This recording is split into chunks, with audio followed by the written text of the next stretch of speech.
Dobré ráno, dobrý deň prajem. Takže vítam vás na tejto prednáške. Téma názvu je teda, že surikata v domácom labe alebo v prostredí malých firiem alebo home officeov. Predtým, než poviem pár slov o agende, tak niečo možno ku tejto prednáške, že vlastne aký je zámer, ako vlastne vznikla. Možno ste niektorí boli na jeseň na Open Alte v Brne. Jeden z vývojárov surikaty, Lukáš Šišmiš, mal tam workshop o surikate, ako sa dá používať, čo s ňou vieme zistiť, ako vieme nejaké veci analyzovať. No a na konci toho workshopu vznikla taká generická debata s účastníkmi workshopu o tom, že vlastne ako ťažké je rozbehať si surikatu niekde v domácom prostredí, v labe alebo v prostredí nejakých firiem. A v podstate z tej debaty vyplynulo, že veľa ľudí pozná, že existuje niečo ako surikata, ale nikdy to neskúšalo rozbehnúť si.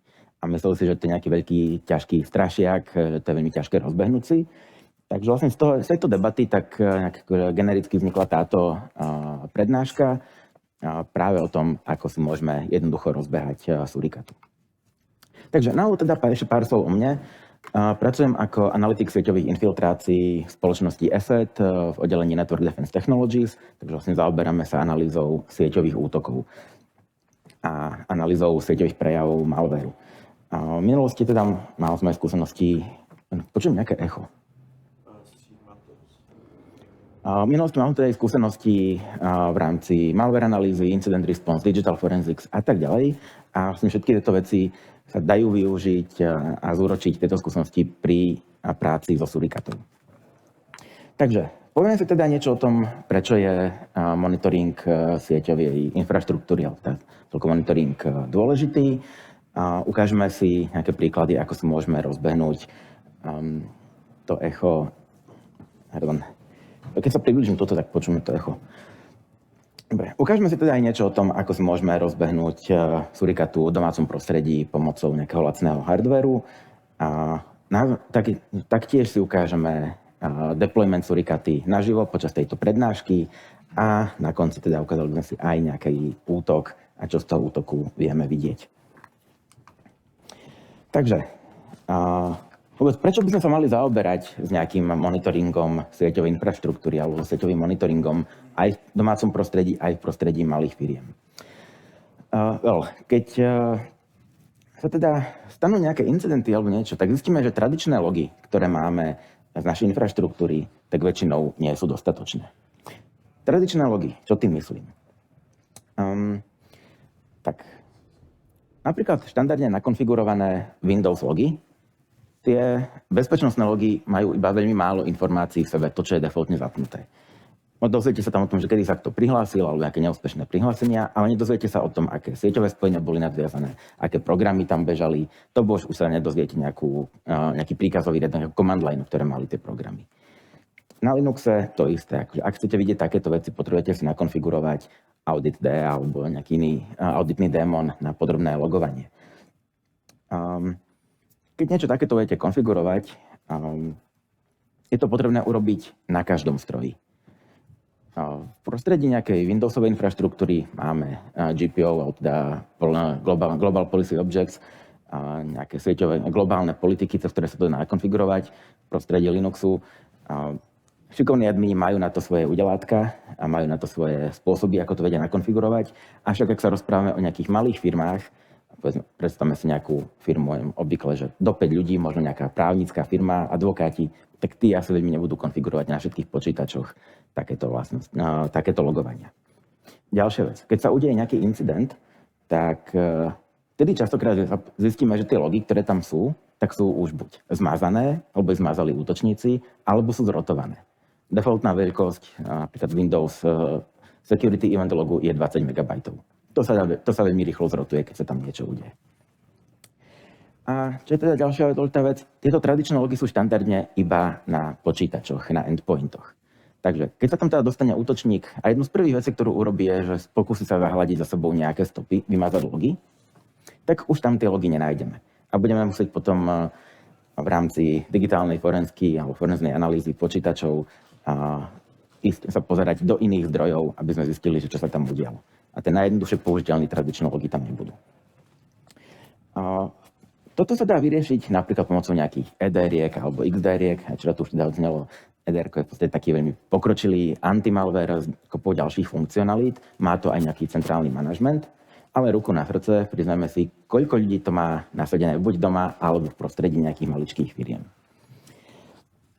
A teda by som to tak nazrnul a počiarkol, keď sa udeje nejaký incident, a incidenty sa dejú, nie je otázka, či sa udeje incident, ale kedy sa udeje incident. A keď sa začne tento incident riešiť, tak tí ľudia, ktorí budú ten incident riešiť, vám veľmi poďakujú, keď budete mať aspoň nejaké informácie o tom, čo sa dialo vo vašej infraštruktúre. A práve vtedy ten sieťový monitoring a logy zo sieťového monitoringu a z nejakých sieťových intrusion detection systémov môžu prísť veľmi vhod. Takže IDS-ko, IPS-ko v prostredí malých firiem. Je to teda na obrázku, je teda pick up or it didn't happen. Ľudia, ktorí analyzujeme sieťovú komunikáciu, je naše obľúbené moto. Ukážte mi backup, ukážte mi tie dáta, ak to tam nie je, ako nestalo sa to. Ak si zoberieme dnešné útoky, väčšinu útokov, útočník nejako ovláda koncový stroj. Pokiaľ tie útoky sú nejakým spôsobom interaktívne, potrebuje ten stroj nejako kontrolovať. V druhej väčšine prípadov je to po sieti. Áno, môžeme mať prípady nejaké zlé infikované USBčko, útočník tam strčí to USBčko urobí nejaký bordel, nejakú lotrovinu na tom stroji. Ale teraz, ak útočník ten stroj chce mať pod kontrolou, tak to USBčko väčšinou, čo urobí, je, že stiahne niekde z internetu nejaký ďalší malware, ktorý tam nainštaluje. Alebo vytvorí nejaký komunikačný kanál s útočníkom, cez ktorý ten počítač môže ovládať. Je minimum útokov, ktoré fungujú tak, že strčím nejaké USBčko do počítača, ako obeť, ma niekto presvedčí, že daj tam to USBčko, ono spraví niečo zlé, nakopírujú sa tie dáta na nejaké dáta na to USBčko a to USBčko potom ako obeť hodím do koša a príde útočník a to USBčko si zoberie. Akože skoro vo všetkých prípadoch nejakú tú sieťovú aktivitu tam pri útokoch vidíme. Takže, ak by sme teraz chceli analyzovať, že úplne všetko a úplne celú komunikáciu zachytávať, tak full packet capture zachytávate, že úplne že všetko, čo je na tej sieti, potrebuje to veľmi veľa úložného priestoru. To je jeden extrém. Mali museli by sme mať obrovské úložiska, kde by sme vedeli, povedzme, že 2-3 mesiace ukladať, dumpovať celú komunikáciu firmy alebo aj domácnosti. Na druhej strane, opačný extrém pri sieťovom monitoringu je tradičný NetFlow. NetFlow je v podstate metadáta o komunikácii. Kto, s kým, kde, koľko komunikuje, ako komunikuje, ale nie je tam nič o tom, že čo komunikuje, nič o tom obsahu. A ľudia, ktorí majú veľa netflowov, tak vám chvíli povedia, že je to super, že viem zistiť, že táto IPčka komunikuje s inou IPčkou. Ale čo sú tie dve IPčky zač? Aký je tam ten kontext? Chýba tam ten kontext. A ideálne je mať niečo medzi, že máme aj informácie o tom, čo tam je, alebo sme nejaké čiastočné o tom, že čo tam je. Vieme, kto s kým komunikuje.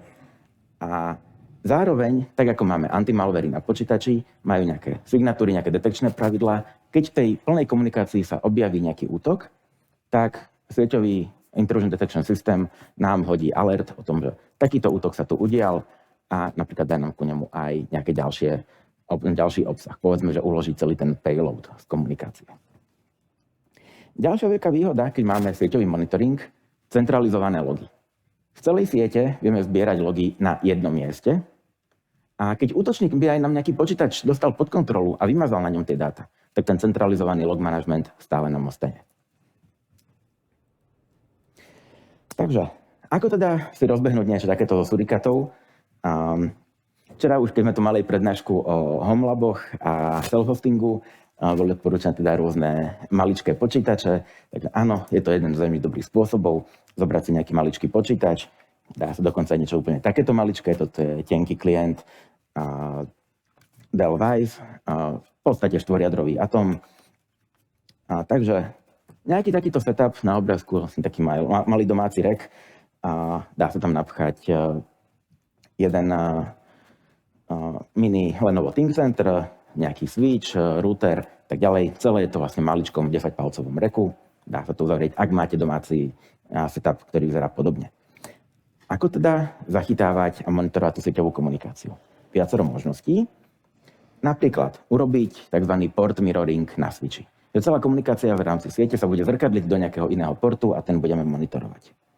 Alebo niektoré routere podporujú tzv. Traffic forwarding. na základe pravidel mu povieme, že táto a táto komunikácia je pre nás zaujímavá, tak tú celú komunikáciu nám zabaľ do nejakého protokolu, nejakého tunelu a pošli nám na zariadenie, kde to chceme monitorovať. Tam to rozbalíme a ideme analyzovať. Takže, ako som už teda spomenul, taký jeden veľmi malý, pekný setup, ktorý mám doma pod stolom. Malý tenký klient, switch, konkrétne nejaký TP-Link. Tie, ktoré končia Edge-kom, tak sú manažované, majú nejaký web interface, v ktorom sa dá nakonfigurovať port mirroring. Toto všetko sa dá veľmi pekne zbaliť. Malá krabička napríklad pod IKEA stôl, kde sú ešte aj diery, tak sa to dá aj našrobovať a nezaberá to žiadne miesto. Spotrebu to má pár vatov. Celý takýto setup vás vyjde do 50 €. Prípadne ten TP-Link môžeme nahradiť niektorým malým mikrotikom. Veľmi obľúbený, odporúčaný je starší mikrotik Hub AC2. Už je to síce starší kúsok, práve preto, ale napríklad toho viete veľmi lacno zohnať z druhej ruky na nejakých second-hand marketoch. Mimo iné, jeden veľký mobilný operátor toto dodával domov spolu so svojím mobilným internetom. Takže to je teda hardwareový stack, ktorý môžeme použiť, a čo sa týka nejakej architektúry alebo softwarového stacku. Takže nejaká tradičná sieť, ako môže vyzerať, k internetu máme nejaký firewall, router, switch. V mnohých domácnostiach, v mnohých firmách sú tieto tri zariadenia v rámci jednej krabičky, ktorá robí all-in-one, firewall, router a switch. Ku tomu máme pripojené našu domácu sieť, firemnú sieť maličku. A teda aké máme tie možnosti? Buď na tom switchi robiť port mirroring, alebo na routeri sniffovať tú komunikáciu a streamovať ju niekde ďalej. A v rámci nášho maličkého IDS systému, aké komponenty softwarové využijeme. V prvom rade Suricatu, ako sieťový intrusion detection systém na detekciu prienikov. A okrem iného robí aj logovanie o tom, že kto s kým komunikuje, niečo ako ten NetFlow. Logy zo Suricaty, ktoré sú aj v textovej podobe, ale Suricata vie dávať aj JSON-ové logy, tak JSON-ové logy budeme spracovať pomocou syslog-ng, ktorý vie pekne pracovať so syslogmi, alebo teda s logmi v podobe JSON-u. Na tejto JSON potom následne budeme niekde odosielať. Chceme si ho aj niekde zbierať, takže riešenie, ktoré tu mám, volá OpenObserve. Viete si to predstaviť, ak ste robili niekedy s Elasticom, s Kibanou, so Splunkom, tak OpenObserve je niečo ako veľmi odľahčený Elasticsearch. Vyzerá to podobne, má to výrazne menšie systémové nároky hardwareové a veľmi veľmi dobrú efektivitu ukladania dát. A následne teda môžeme využiť buď syslog-ng alebo OpenObserve aj na nejaké posielanie notifikácií o detekovaných incidentoch cez nejaké webhooky. Napríklad vieme si posielať správy na Telegram, na Discord, na Teams, čo vám napadne, kde si viete poslať cez nejaký webhook správu. Takže, teraz podrobnejšie ku tomu, ako zachytávať tú sieťovú komunikáciu. A v prvom rade, že kde. Keď sa pozrieme na to, že ako vyzerá naša sieť, tak v prvom rade by sme si mali určiť také vhodné miesto, že čo chceme monitorovať, kde to chceme monitorovať. Či chceme náš uplink ku providerovi. Nevýhoda, ak máme domáce NATko, tak ak budeme monitorovať až ten kábel, čo ide ku providerovi, tak všetko budeme mať skryté za jednou IPčkou. Ak budeme monitorovať niekde vo vnútri siete, opäť, či chceme monitorovať viac hostov, jeden nejaký počítač, kde sú najkritickejšie veci, celú nejakú sieť. Podľa toho sa rozhodneme, kde si postavíme nejaký switch, alebo z ktorého routera by sme brali tú komunikáciu. Možnosti teda hardwareové, klasický network tab. Ak chceme monitorovať viac gigabitové a rýchlejšie siete, tak network tab je no-go pre domáce prostredie alebo malé firmy, sú to veľmi drahé zariadenia. Takéto nejaké úplne že maličké, ako mám tuto, to volá, že LAN tab Throwing Star, tak to je také, že na pokusy, akože pár megabitov s tým viete monitorovať. Je to vlastne pasívne tabko, ale na gigabitové siete vám to nebude stačiť. Takže nám, že teda, to som spomínal, vyzerajú tie port mirroring a traffic forwarding. Vpravo hore screenshot z toho TP-linku, ako to vyzerá. Vpravo dole ukážka z mikrotiku.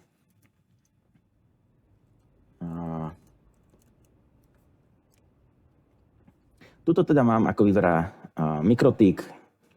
V rámci nástrojov jedna z odporúčaných vecí je Packet Sniffer. A tu si viete teda nastaviť, že na ktorú IPčku idete posielať, streamovať tú komunikáciu a filter, že čo všetko chcete filtrovať.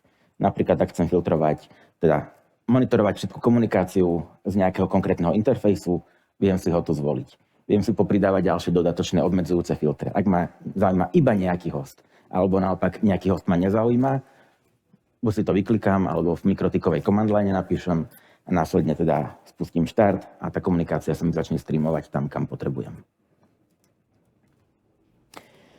Takže poďme teraz setupovať systém. Ako základný setup, teda základný operačný systém, som zvolil Alpine Linux, prečo je maličký, dosť odľahčený a zameraný na bezpečnosť. V podstate motom Alpineu hovorí za všetko small, simple, secure. Ďalšia vec, veľmi často updateovaný a častokrát má takmer najaktuálnejšiu verziu Suricaty. Povedzme, že keď idete tou vetvou Edge v Alpine, tak v rámci stabilných verzií Suricaty je tam tá najnovšia verzia, v rámci poslednej stabilnej verzie Alpine možno jednu, dve verzie pozadu, ale to je úplne že najmenšie verzie, takže namiesto verzie 8.0.3 budete mať verziu 8.0.0 napríklad. Zo pár dobrých tipov pre takéto maličké počítačiky a tenké klienty. Pri inštalácii Alpineu disableujte swap. Obzvlášť ak to má ako nejaké stávané EMC úložisko alebo nejakú SD kartu, tak si veľmi rýchlo odpalíte tú kartu alebo bude to spomaľovať ten systém. Konkrétne to, čo tu mám, tak má nejaké 2 GB ramky a na tú Suricatu v domácom prostredí je to dostatočné. Aj bez toho swapu. Ďalšia vec. Spomenul som, teda konkrétne ten mikrotik, keď mu povieme, aby sniffoval komunikáciu a niekde ju forwardoval, tak ten mikrotik tú komunikáciu zabalí do niečo, čo sa volá Tasman Sniffer protokol, TZSP. Následne na tom Alpine Linuxe si to potrebujem rozbaliť. Takže to rozbalenie môže vyzerať tak, že máme nejaké nástroje, TZSP to pickup, ktorý to rozbalí do nejakého backupu, ktorý streamuje, následne cez TCP replay to prehráme na nejakom dummy porte a ten dummy port virtuálny, sieťový môžeme monitorovať Suricatou. A to je teda ukážka toho, že ak sa to na mikrotiku dá spustiť tento sniffer, kebyže to nechceme naklikávať.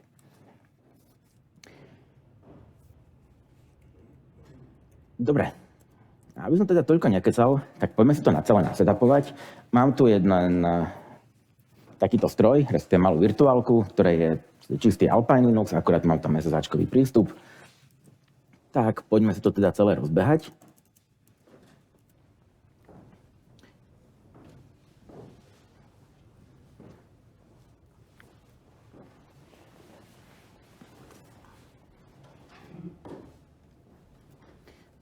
Dobre, v prvom rade enablujeme community repozitáre na Alpine.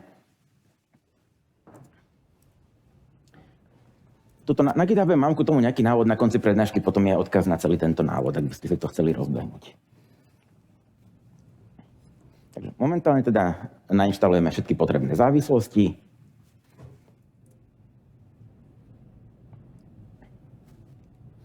Vidíme, že sa nám už inštaluje aj Suricata. Dobre, závislosti máme nainštalované. Môžeme prejsť k inštalácii toho programu na rozbaľovanie TZSP protokolu. Štandardne nie je v repozitároch Alpine Linuxu, je to nejaká vec na GitHube. V minulosti aj samotný Mikrotik poskytoval na to nástroj, ale ten nástroj je hodne starý, je nejaká open sourceová implementácia na GitHube.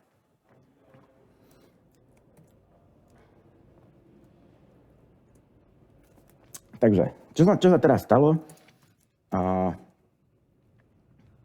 Stiahol som si jeden C-čkový program, to je na ten TZSP2 pickup program a skompiloval som si ho. Malý typ podčiarov, TCC, Tiny C Compiler. Krásny C-čkový kompilátor, úplne že maličký v porovnaní s nejakými GCC-čkami, celangami a podobne. Keďže to robíme všetko nejaké maličké tajny, dá sa to aj s týmto skompilovať. Takže skompiloval som si to, umiestnil som si to do user local bin TZSP to pickup.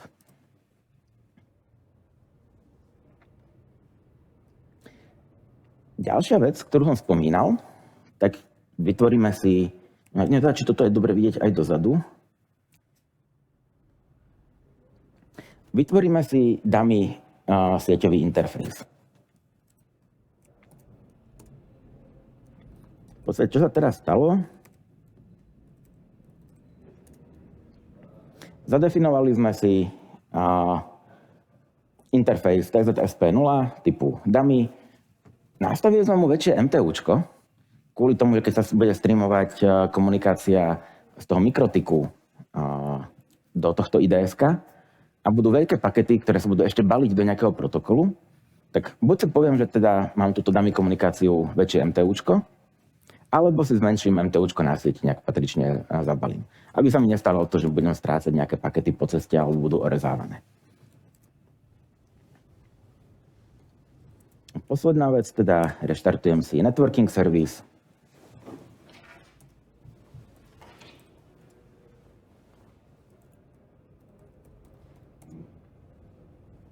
Hej.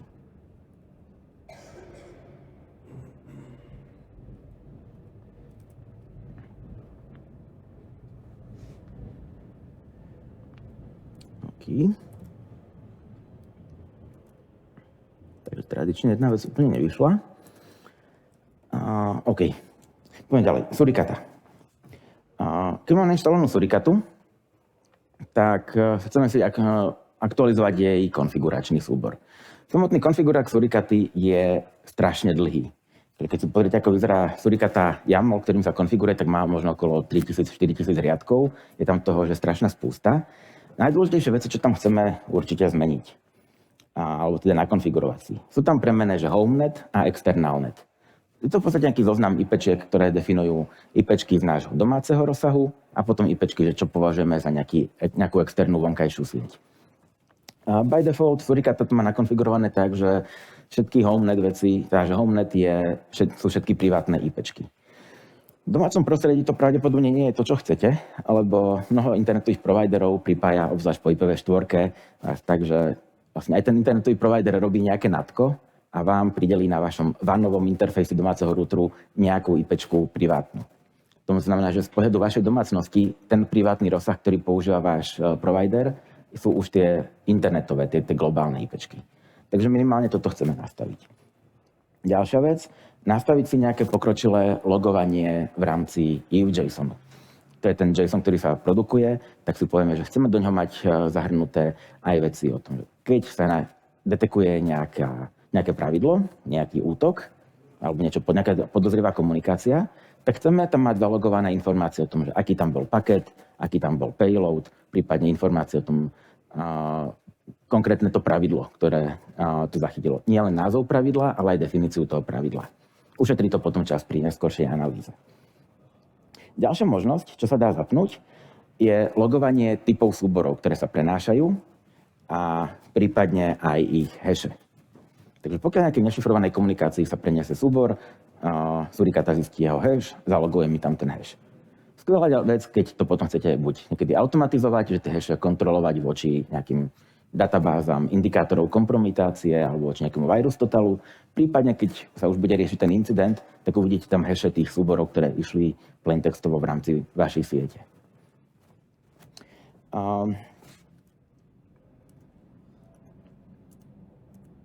Takže kde to mám?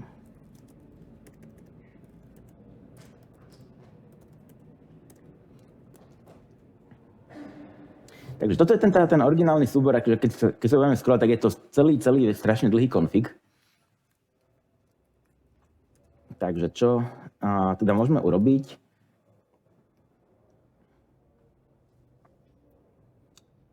Máme, ešte jednu vec.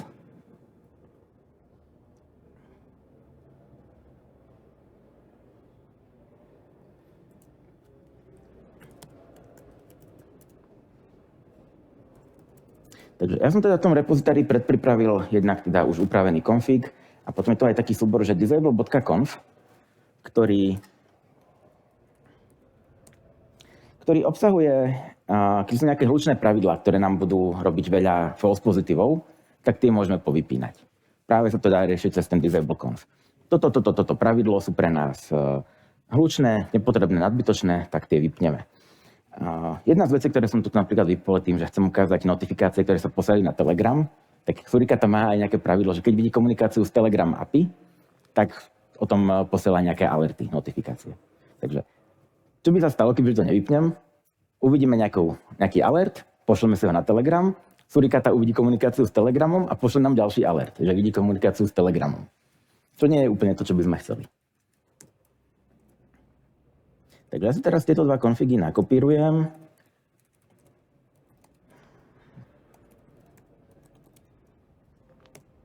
Ku Suricate a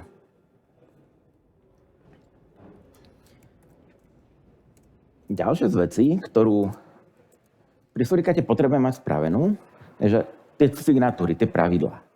Odkiaľ Suricata si čerpá svoje pravidlá, na základe čoho bude tú komunikáciu alertovať? No, je viacero komunitných repozitárov pravidiel, sú aj nejaké komerčné. A to najznámejšie z komunitných sú tzv. Emerging Threat Open Ruleset. Tuto na obrázku vidíme ich tam spústa pre malware, trojské kone, rôzne útoky, exploity, zraniteľnosti a tak ďalej. Takže zapneme si, povolíme tieto pravidlá, aby si ich Suricata stiahovala a ideálne teda nezabudneme na každodenný update týchto pravidel. Jeden cron job. Niekedy vždy nad ránom stiahneme aktuálne pravidlá, aby sme teda boli up to date s tými hrozbami, na ktoré už pravidlá existujú.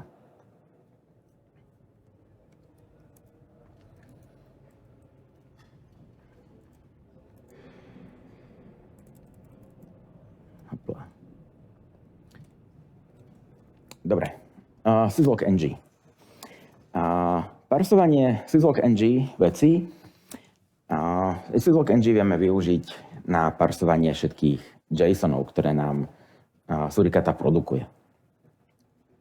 Takže, pardon. Ja som ešte vlastne chcel tuto povoliť nainštalovať všetky služby. Takže, musím sadnúť.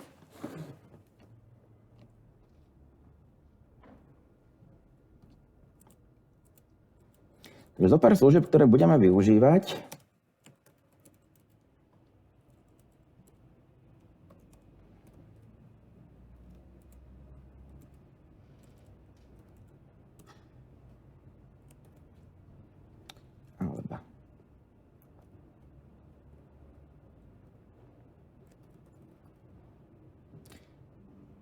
Čaro živého dema.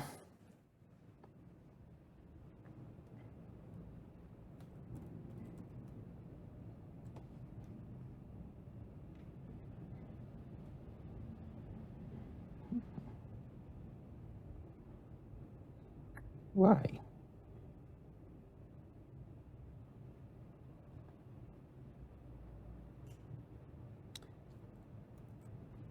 OK. Tak z nejakého dôvodu zrovna dnes sa mi ten dummy interface nechce naštartovať. Never mind. Aspoň tu Suricatu spustíme.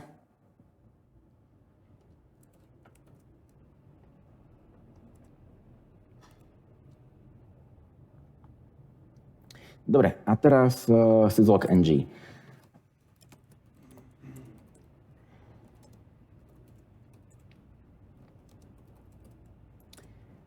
Minimalistický konfig Syslog NG vyzerá tak, že povieme mu, teda, čo chceme spracovať. Nadefinujeme mu zdroje Suricaty, povieme mu, že ako má parsovať tie zdroje zo Suricaty a odfiltrujeme sa teda z tých JSONov. Ak je tam alert, tak si ho pošleme na Telegram. To je zatiaľ jedna časť, ktorú budeme riešiť. Druhá je potom pre to logovanie do nejakého SIEMu. Takže ako teda môže vyzerať Syslog NG? Syslog NG, tak je pekná vec, keď to už máte tie konfigy, ale ak ste niekedy robili Syslog NG, tak urobíte konfigy, má také dosť neprehľadné erory. Takže zdroj Suricaty, zaujímajú nás EU-JSON logy zo Suricaty.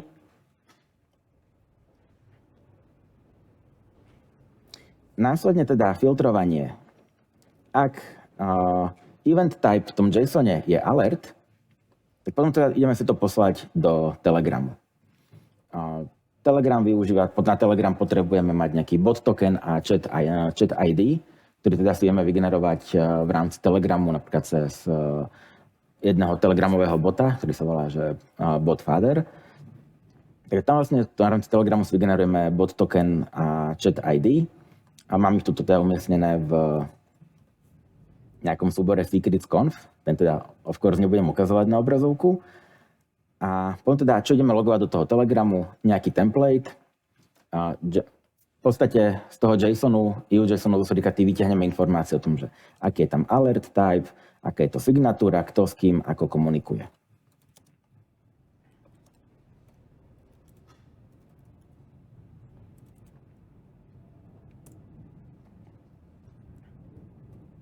Dobre, takže syslog ng config nakopírovaný.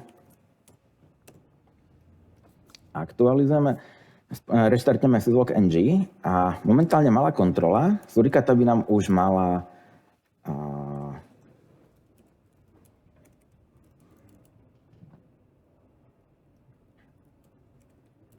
mala písať nejaké logy, ak tu niečo bude, nejaká komunikácia. Skúsme.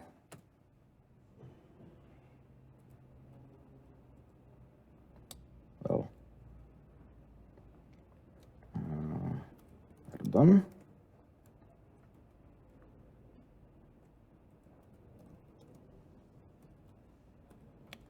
Ale.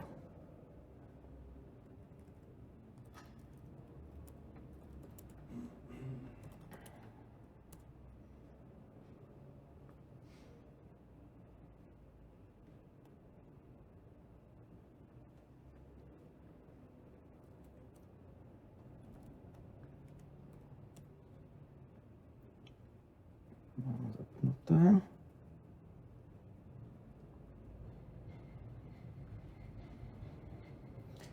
Ospravedlňujem sa.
OK. Tak len som z konfigurácie vyhodil ten dummy interface, ktorý momentálne mi nenabehol. Ale teda, čo máme momentálne zapnuté? Surikata, ktorá počúva na hlavnom sieťovom rozhraní na ethernetovom porte danej krabičky a beží nám takisto syslog ng, ktorý spracováva EU-JSONy zo Surikaty. Čo produkuje Surikata?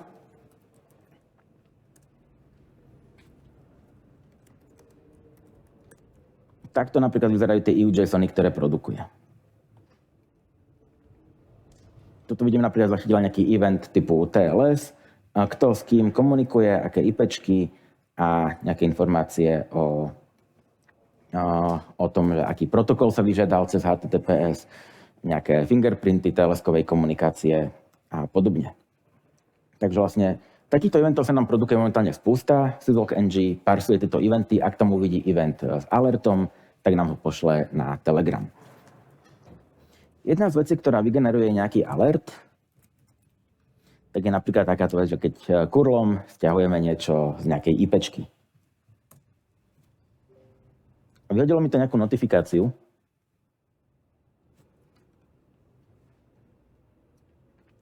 Toto teda vidíme. ET hunting, curl user agent, .quad, potentially bad traffic. Ak nás to zaujíma, môžeme sa na to pozrieť, čo to je. Koľkokrát štandardne niečo z nejakej internetovej pečky stiahujeme curlom, väčšinou teda z nejakých domén. Ak si zhodneme, že to je to v pohode pre nás a sa to bežne deje, vieme si to pridať ako výnimku. Trošku náročne záľudnejšia vec.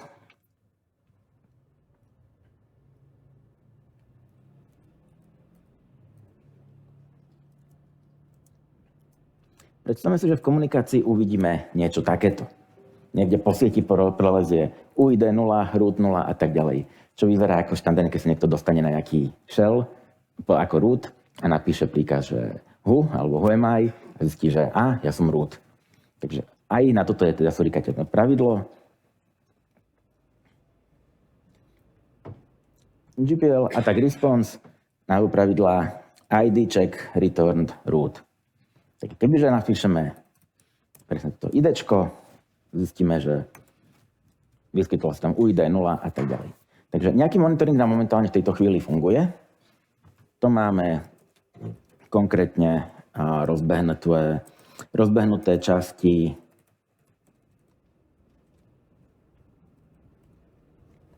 tuto. Suricata a Syslog, ktorý posiela alerty na Telegram. Poďme teraz sa pozrieť na SIEM, konkrétne OpenObserve.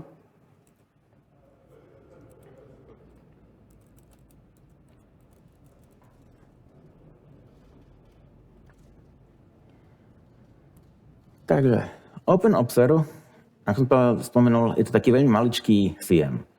Veľká výhoda, je to jednoduchá malá binárka, malá jak malá, ale teda je to jedna binárka, TypeScript a Vue je frontend, backend je Rustový, perfektné na ukladanie logov. Akože v porovnaní s tými surovými JSONmi alebo nejakými inými úložiskami, povedzme, že vie to dosiahnuť nejakú cez 30-násobnú kompresiu. Keď to aj, zrejme, že zobrali sme JSONy zo Suricaty a iba ich uložili, skomprimovali nejakým gzipom alebo niečím iným, tak OpenObserve dosiahne v tomto väčšiu efektivitu práve na základe toho, že on tie súbory ukladá ako nejaké Parquet súbory, teda databázy spracováva po stĺpcoch. To znamená, že jeden stĺpec, u neho sú dáta rovnakého typu, ak sú tam vypečky, je to veľmi dobre komprimovateľné. A na základe toho potom vie aj teda dobre vyhľadávať. V OpenObserve dajú sa teda robiť aj dashboardy, rôzne vyhľadávania logov. Tuto je jeden teda screenshot z toho, ako to môže vyzerať v OpenObserve. Ďalšia fajn vec, to, čo poznáte pravdepodobne ako Elastiku alebo Kibany, ak máte obľúbené dopyty, ktoré tam dávate na vyhľadávanie, viete si ich uložiť a tieto uložené dopyty potom teda využívať na nejaké pravidelné kontroly. Takisto pipeliny sa dajú nadefinovať. Povedzme, ak vidím v logoch real-timeové pozeranie logov, ak vidím toto, to a to, tak potom urob takúto akciu. Napríklad pošli niekde nejaký alert alebo niečo urob. S tým súvisí aj práve nejaké alertovanie a reportovanie. Takže prejdeme ku inštalácii OpenObserve. A v rámci bezpečnosti teda zvykle to robím tak, že vytvorím si nejakého špeciálneho usera, pod ktorým spúšťam takéto služby. OpenObserve nemá samostatne inštalačný skript pre Alpine Linux, alebo nie je teda v repozitároch Alpine Linuxu. Takže stiahneme OpenObserve z oficiálneho repozitára, bináriek alebo z GitHubu, rozbalíme.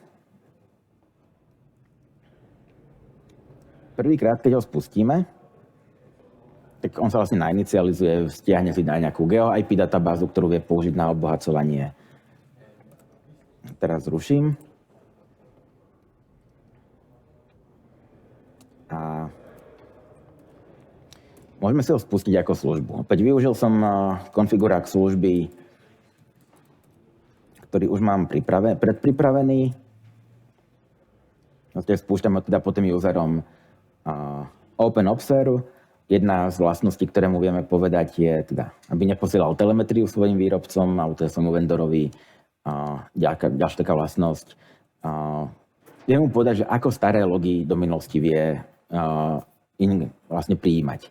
Pokiaľ robíme real-time monitoring, je to jedno, akože tomu stačí, že úplne že čerstvé logy. Pokiaľ ho chceme využiť aj na to, že máme nejaký backup nahraný starší, ktorý spracujeme surikatov a ten následne nahráme do OpenObservu, tak to by sme si tú hodnotu prispôsobili. Povedzme, že nie 24 hodín, ale dáme si tam pokojne, že rok dozadu.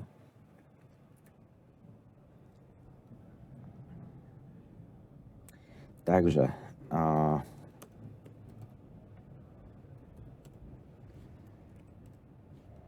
momentálne OpenObserver by nám mal bežať na porte 5080.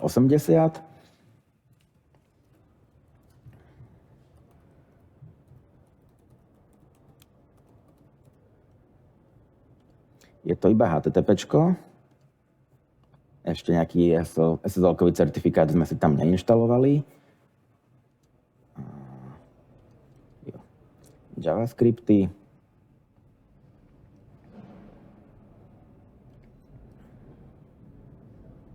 Tak a následne sa teda môžeme sa na ňo pripojiť. Defaultné prihlasovacie údaje, ktoré teda v tomto prípade využil, sú iba také, prosím zmeniť.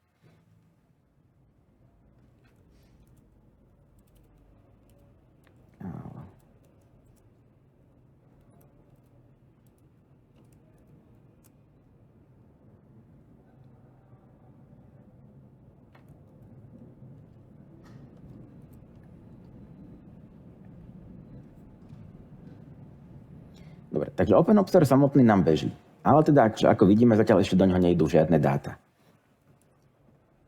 A prečo? Syslog Engine zatiaľ je nakonfigurovaný tak, aby posielal iba alerty na Telegram.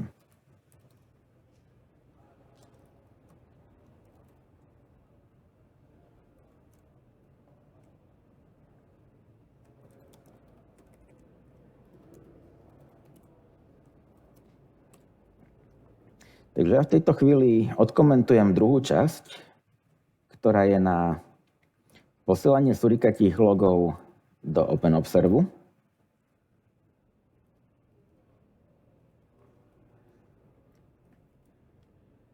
Tuto teda vidíme vlastne do OpenObservu, to posielame cez HTTPčko.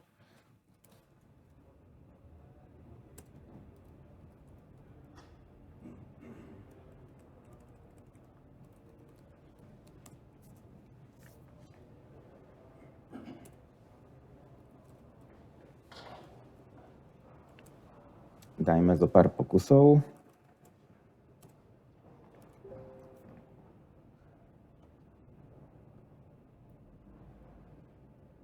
A už vidíme, že nejaké logy nám tu začínajú prichádzať. Máme niekoľko streamov, podľa toho, že aké event typy zo surikaty máme. Takže do tohto streamov, do tohto indexu idú alerty, následne informácie o DHCPčku na sieti, DNS-ko, file info, sieťové spojenia, teda NetFlow, HTTP udalosti, TLS udalosti. Malé odporúčanie, je fajn si to takto rozdeliť, kvôli tomu, že môžeme si potom nastaviť rôzny log retention doby, že ako dlho chcem zachovať tie logy pre jednotlivé typy dát zo surikaty. Ak sa pozrieme napríklad na tie alerty,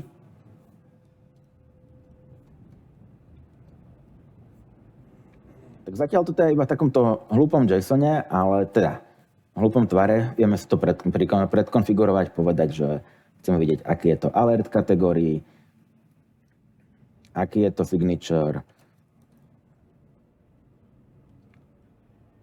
odkiaľ, kam a podobne. A v tých detailoch vlastne teda vidíme aj konkrétne, tým, že sme si to povolili v tom konfiguráku surikaty, vidíme presné pravidlo, ktoré tam bolo. Tuto nižšie vidíme vydampovaný paket, ktorý spôsobil túto detekciu, teda surové dáta paketu v base64 enkodovaní, alebo celý payload komunikácia, ak je to nejaká HTTP komunikácia, aj celú dĺžku toho payloadu. Takže OpenObserver, ukážka, ako sa s tým dá robiť, čo do toho vieme dostať, tie dáta v tom vieme dlhodobo uchovávať z toho, čo vidíme na sieti. No a teraz, keď teda máme takto nasetapovanú sieť, teda aj monitoring, povedzme, že máme nejakú malú domácu sieť, kde máme Windowsový stroj a nejaký súborový server, zo pár malých strojov a niekde zvonku nám chce na to zaútočiť útočník.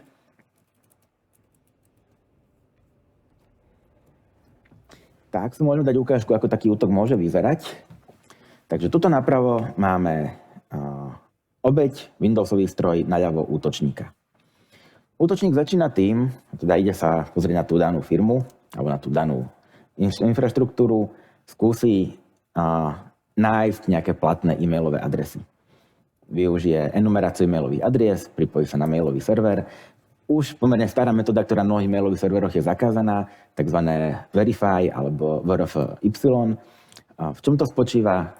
Útočíme nejaký slovník s pravdepodobnými nejakými usernamami, alebo teda ide skúsiť nejaký brute force útok a na každú e-mailovú adresu, teda na každý username sa ide opýtať, či takýto username existuje na tom mail serveri, ktorý je platný pre doménu, tomu používam doménu nejaké demo.local.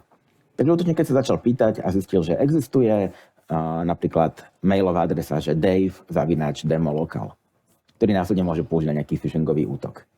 Popri tom teda vidíme tuto vpravo hore, už nám prišla aj notifikácia zo Surikaty, ktorá práve tento SMTP VRFI útok zaznamenala.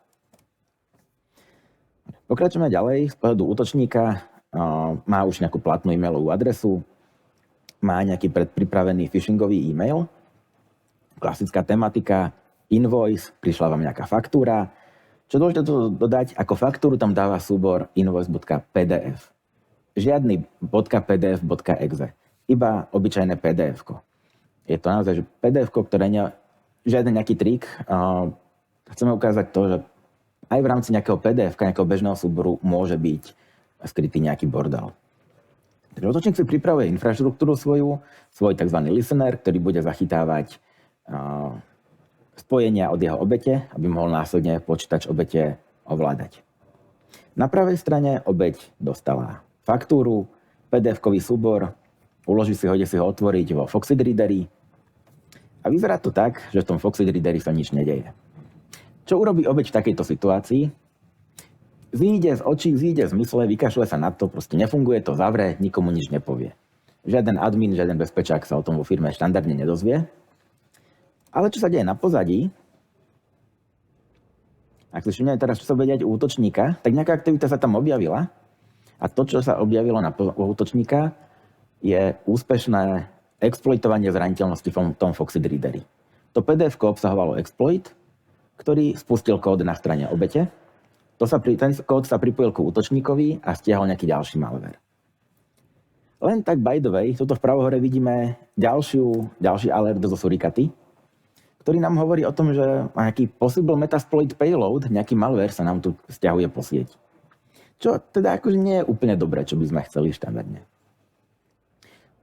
Útočník teraz už ale má obeť pod kontrolou a môže jej počítač ovládať, ako keby že sedel za klávesnicou. Vie si vypísať obsah adresára, pozrieť si informácie o tom, aký je to operačný systém, vie nahrať niečo obeti, napríklad nejaký obrázok jej tam vie nahrať. Ale útočník môže ísť ešte o niekoľko krokov ďalej. Môže si napríklad, momentálne ešte stále v tom nešťastnom Foxit Readeri, takže z neho momentálne zmigroval do samotného prieskumníka, do Explorer.exe. Foxit Reader sa ukončil a z pohľadu obete teda ten program prestal fungovať, avšak on je stále skrytý v tom samotnom používateľskom rozhraní. Ďalšia vec, čo vie robiť útočník, pozerať sa na to, čo vidí obeť na obrazovke. Ako keby jej sedel za počítačom. A nie len to, akože ďalšie možnosti, ktoré má, napríklad, keď teraz začnem tam písať také, že key scan dump. Čo to asi tak bude robiť? Keylogger.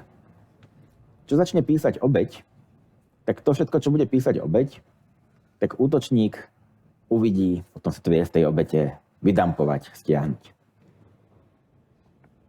Tak keď si teda útočník dumpuje to, čo napísala obeť, tak vidí presne, že obeť tam napísala vrátanie nejakých klávesov ako shift a tak ďalej, kedy čo stláčala. Takže alerty, ktoré sme videli, tak bol napríklad práve ten possible metasploit payload, že sa stiahoval. A kebyže niečo takéto sa stane v našej sieti, tak nám to hovorí, že aha, bol tam nejaký malware stiahnutý. Pravdepodobne.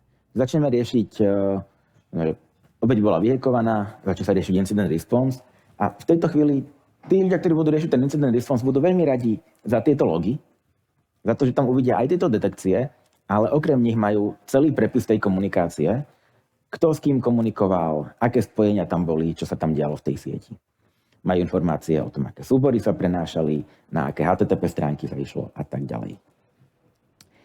A na záver ešte teda jedna taká vec, že toto je zatiaľ tá detekcia. Ak by sme chceli robiť aj intrusion prevention systém alebo nejaké blokovanie, rozdiel medzi IDS-kom a IPS-kom je to, že to IPS-ko aj blokuje tie útoky, tak fajn spôsob je prepojiť Suricatu v IDS-ku s nejakými pravidlami do firewallu. Tak ako sme si ukázali, že Syslog Ng vie posielať alerty, tak Syslog Ng napríklad vie spúšťať aj nejaké komandy, nejaké príkazy. A my pokojne môžeme robiť to, že keď uvidíme nejaký útok, tak povedzme z toho Syslog Ng sa SSHčkom pripojíme na ten mikrotik a zablokujeme tam komunikáciu s tou IPčkou. A ak sme si ale teda fakt istí, že to je zlá komunikácia. A dôležité je pri tom si urobiť povedzme také nejaké pravidlo dopredu, že aby som si ja sám neodrezal svoj prístup, keď urobím takúto ukážku, že curl 4 jednotky alebo to, čo som ukazoval s tým IDčkom rúta. Bo taký čas by som sa mohol sám seba odrezať zo siete. A teda je možnosť využiť buď takéto komandy na firewall alebo nejaké REST API na firewall. Za pár možno trikov alebo vecnej odporúčaní na záver. V prípade, že teda používame takýchto tenkých klientov, obvykle tam je obmedzený storage, cez USB-čkový adaptér, USB SATA pripojiť možno nejaký SATA disk. Alebo nejaké rýchle USB-čko, ktoré je dostatočne spoľahlivé. Mali sme teda otázky ohľadom straty paketov pri gigabajtovom mirrore. No, áno, keď máme gigabajtový mirror a chceme to dávať viaceré smery, oba smery komunikácie na jeden storage, cez jeden gigabitový link. Vo výklade sa to robí tak, že mám gigabit jedným smerom, gigabit druhým, zmirorujem to do 2,5 gigabitového portu. Ak nemám, môžem urobiť to, že ošejpujem tú komunikáciu. Že ošejpujem na niečo, nejakých 500 megabitov napríklad. Vo väčšine domácich podmienok ISPčka neposkytujú ten gigabit, reálna komunikácia do 500 megabitov, takže to až taký problém nebýva. Na neposlednom rade, ak chcem používať to blokovanie IPS-ko, tak najprv si to vyskúšam v tom IDS-kovom režime nejaký čas. A až keď som s tým spokojný, mám vyladené pravidla, tak potom si zapnem to blokovanie. No a samozrejme nezabudnúť na každodenné updaty pravidel. Takže tu je teda odkaz na ten GitHubový repozitár. S pravidlom je tam teda aj vec, kebyže si niekto toto chce vytlačiť, tak nejaký model ku tomu a that's all.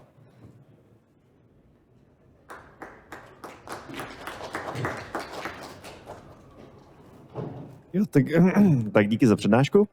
A já se ptám, jestli máme nějaké dotazy z publika.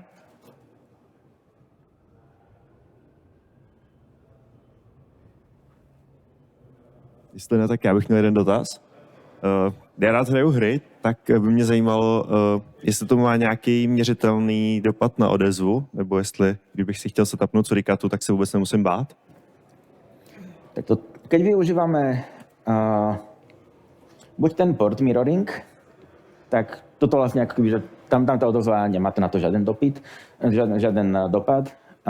Ten packet sniffer takisto v podstate tie zariadenia sú rátané, tam majú kapacitu na to, by vedeli robiť ten port mirroring úplne v pohode.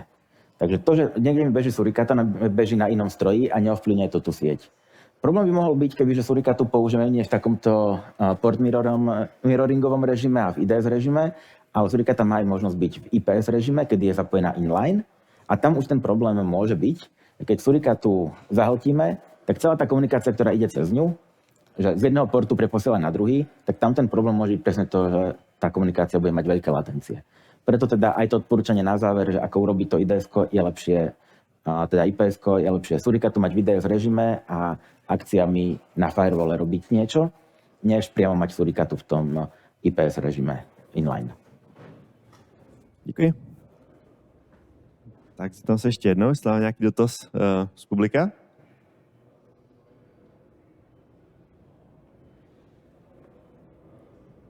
Jestli ne, tak prosím tedy ještě jednou poděkovat mluvčímu. Ďakujem.